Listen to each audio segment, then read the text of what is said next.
আরে ভাই এখনই কথা বল, এখনকার কথা বলতেছে। সংসদ হবি না, সংসদের বাপ হবি রে কয়েকদিন পর।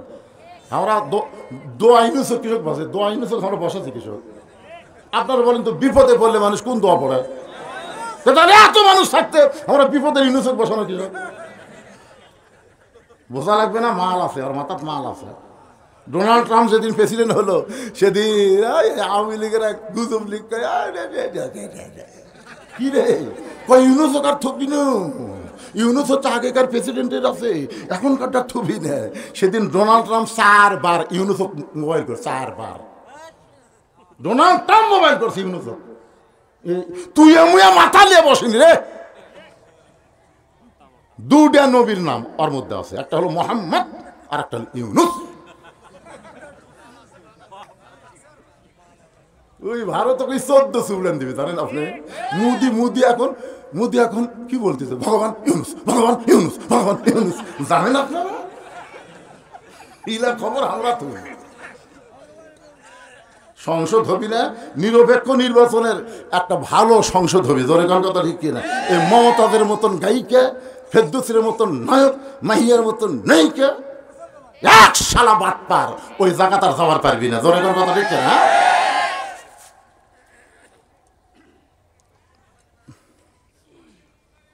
সঙ্গে সঙ্গে ওমর ফারুক আল্লাহর কোরআন থেকে তেলাওয়াত করতেছেন, ইন্নাল্লাযীনা ক্বালু রাব্বুনাল্লাহু সুম্মা ইসতাকামু তাতানাজ্জালু আলাইহিমুল মালায়েকা আল্লা তাখাফু ওয়া লা তাহজানু ওয়া আবশিরু বিল জান্নাহ। ওমর ফারুক দৌড়ে গিয়ে রাখালের হাতটা খপ করে ধরছে, ধরে 3 বার চুমা খাচ্ছে, 3 বার। রাখাল কয় পাগলা নাকি, আমার ঘামা হাতে চুমা খেলা 3 বার। ওমর ফারুক বলে, রাখাল তোমার 2 নম্বর চাহিদা আল্লাহ পুরা করছে, মরার সাথে সাথে আল্লাহ তোমাকে 8টা জান্নাত দিয়ে দিবে। আপনারা সুবহানাল্লাহ বলেন, কিন্তু রাখাল সুবহানাল্লাহ কয় না। ওমর ফারুক বলে, রাখাল মরার সাথে সাথে আল্লাহ তোমাকে জান্নাত দিয়ে দিবে, সুবহানাল্লাহ কও। রাখাল মুসকি মুসকি হাসে। ওমর ফারুক বলে, রাখাল সুবহানাল্লাহ না বলে মুসকি মুসকি হাসো কেন?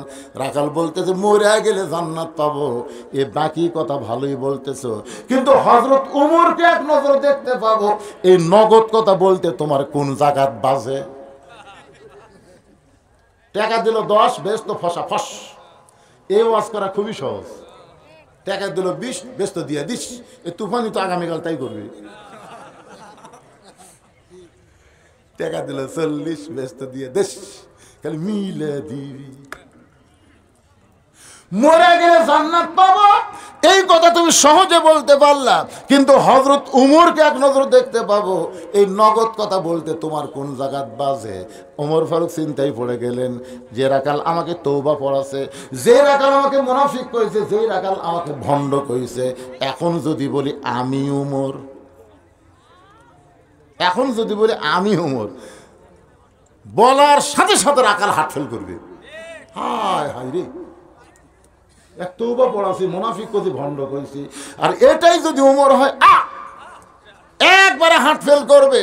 ওমর ফারুক চিন্তায় পড়ে গেলেন, আমি ওমর এইটা রাখালকে কেমনে বলবো?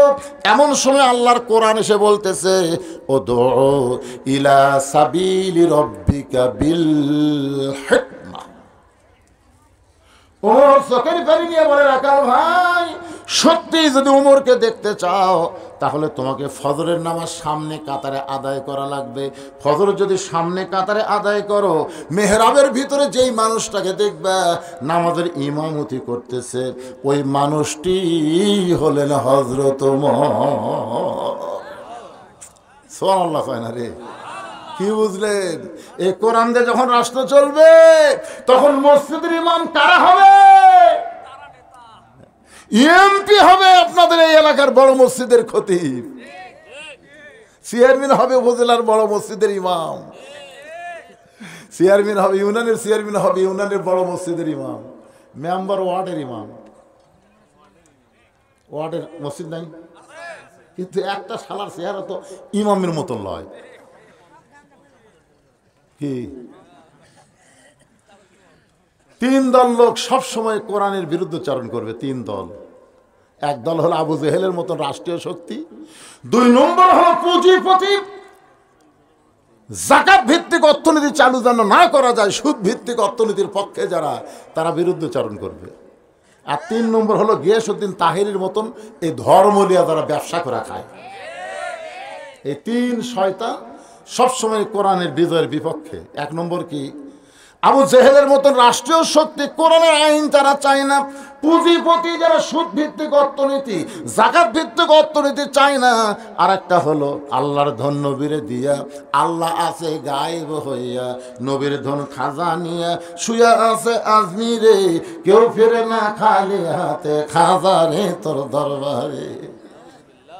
একজন নাউজুবিল্লাহ, আপনার নাউজুবিল্লাহ কর না কেন? আমার কথা কি আপনার বুঝতে পারতেছেন না? কসেন মাশাআল্লাহ। কারণ এইগুলোই তো জিকির। এই যে ফেরেশতারা বসে আছে কি জন্যে? এতে মাঝে মধ্যে আপনারা হোয়া করতেছেন, ডাঁটের শ্রোতা। লিল্লাহে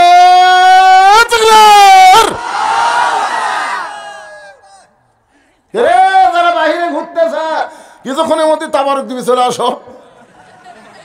কতগুলো খালি ঘুরতেছে, চাবি মাইরা দিছে, সাইরা জনম ভরা ঘুরিতেছে, খালি ঘুরতেছে। তাবারক দেওয়ার সময় চলে আসবে।